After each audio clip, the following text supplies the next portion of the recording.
Hi everybody. I wanted to do a new video book review vlog of a book that I just finished reading called Founding Brothers by Joseph Ellis.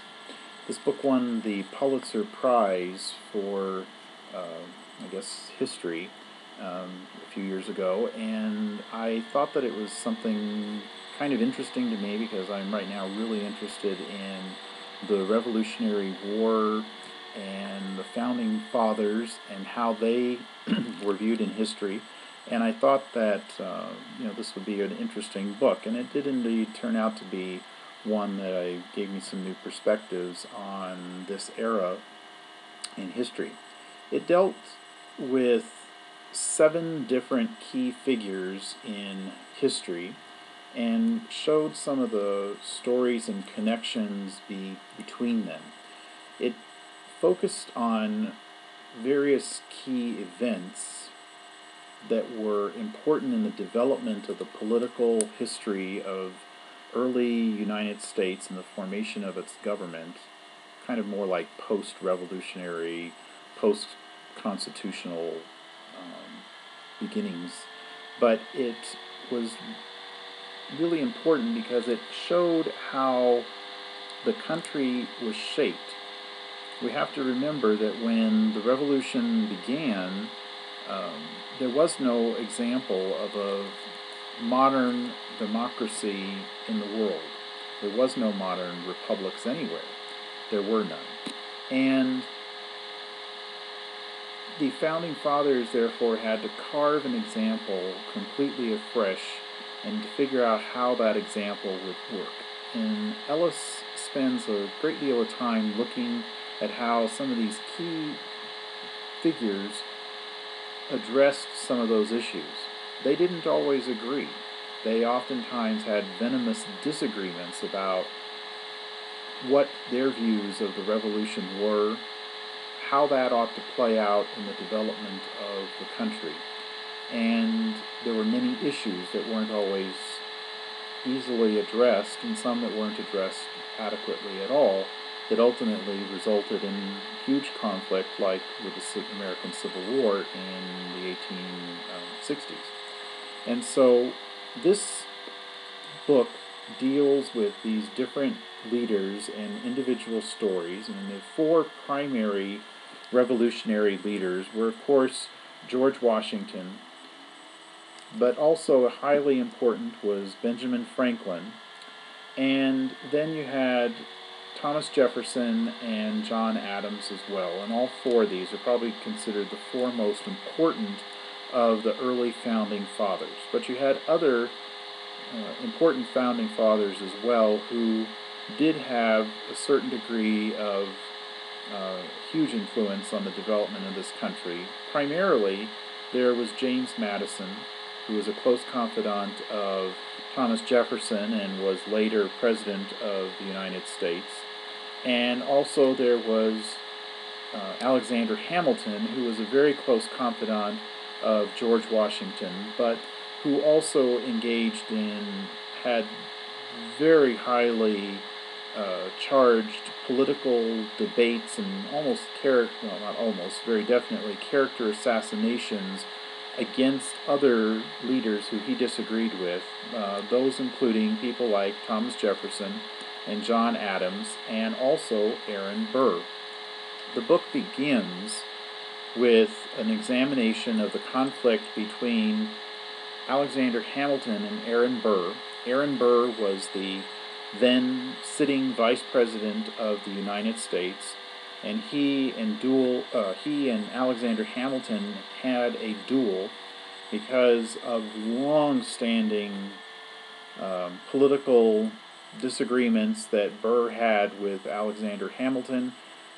Hamilton had undertaken a huge character assassination of Burr throughout really a 19-year period of time, and finally it just had erupted into something that was just beyond being able to repair, and as was the code of the day, people engaged in a duel when they were in the upper classes and felt that they had been slighted. And the duel resulted in Alexander Hamilton being killed, and obviously an important moment in early history, rather than the moment itself, which was probably a little more uh, dramatic than many moments in U.S. history. I think that probably what uh, Ellis included this in this book for was to show that these men had such intense passions about their political views and who they were in terms of their reputation and their views of history, that he wanted to show how this could erupt in such a horrible and tragic event, and how two men who should hold high regard and be very critical and important in our U.S. history could end in such a horrible situation. This was not an easy time, and while these people were founding brothers, as the book shows, they also argued horribly with one another. So in many ways, they're more like kind of a Cain and Abel in terms of how sometimes they got along or didn't get along. And another example is with the relationship between Thomas Jefferson and John Adams. Thomas Jefferson and Adams were very, very close friends in the Revolutionary War days, were very close colleagues, but during the 1790s, when both were key figures in U.S. Politics, when John Adams was the sitting president, well, first vice president and then later sitting president, and Jefferson was the opposition leader, they had very, very strong disagreements, particularly Jefferson did, and Adams eventually stopped talking to Jefferson altogether, even though they had had a decades-long relationship with one another.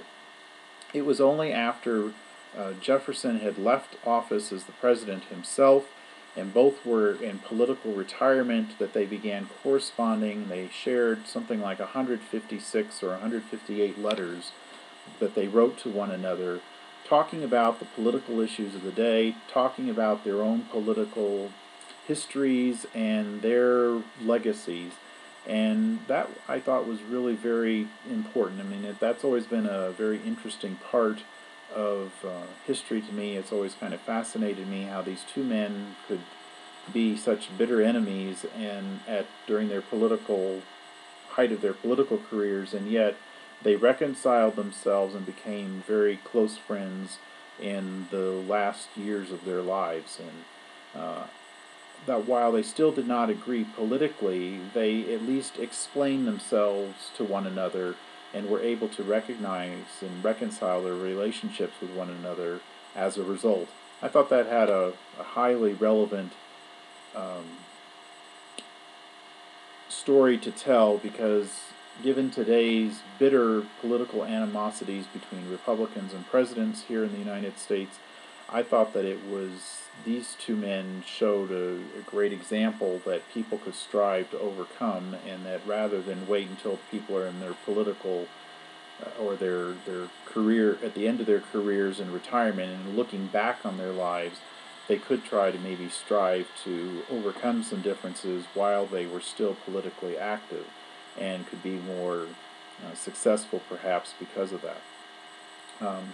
It also looked a lot at the career of George Washington, and particularly with his farewell address and how that address was written and what were the key things that Washington believed in, and how many ways that he was very prescient and coming up with some views that he felt that the U.S. ought to follow in his years after he was finished with the presidency. And that I think all of these men were critical in developing U.S. history and developing it as to what it became later on and how the government developed. So if you're really interested in a story about U.S. history and early development of that period in the post-Revolutionary War era, this is a good book to pick up. It's a pretty easy read, and I think that you'll find it to be rather thought-provoking and intriguing. So hope